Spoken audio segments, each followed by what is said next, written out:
Mix by निदा अकेला।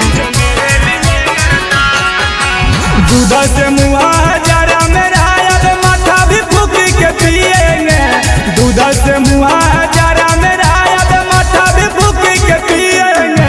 जो मेरे लिए मरता था अब उसी के लिए मरेंगे।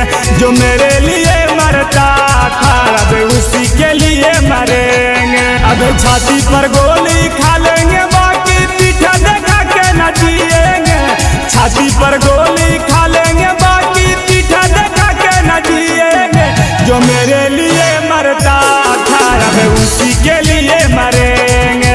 जो मेरे लिए मरता था अब उसी के लिए मरेंगे।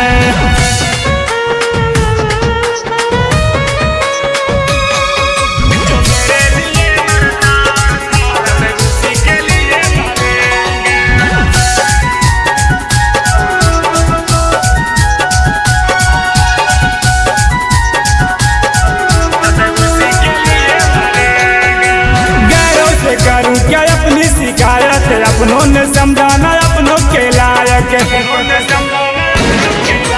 गैरों से करूं क्या अपनी शिकायत अपनों ने समझाना अपनों के लायक। खून के आंसू रुलाया है तूने तुझे भी एक दिन रुलाएंगे।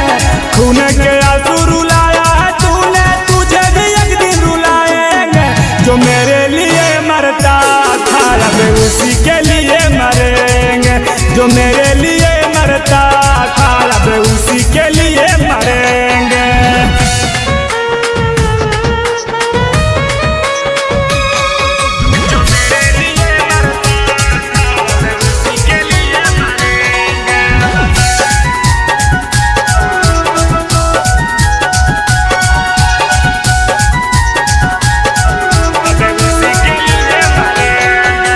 कैसे कहूँ मैं अपनी कहानी जेल कट के आई है मेरी जवानी। कैसे कहूँ मैं अपनी कहानी जेल कट के आई है मेरी जवानी। किंग मेकर संतोष के तूने सताया है तुझे भी एक दिन सताएंगे। किंग मेकर संतोष के तूने सताया है तुझे भी एक दिन सताएंगे। जो मेरे लिए मरता था अब उसी के लिए मरेंगे। जो मेरे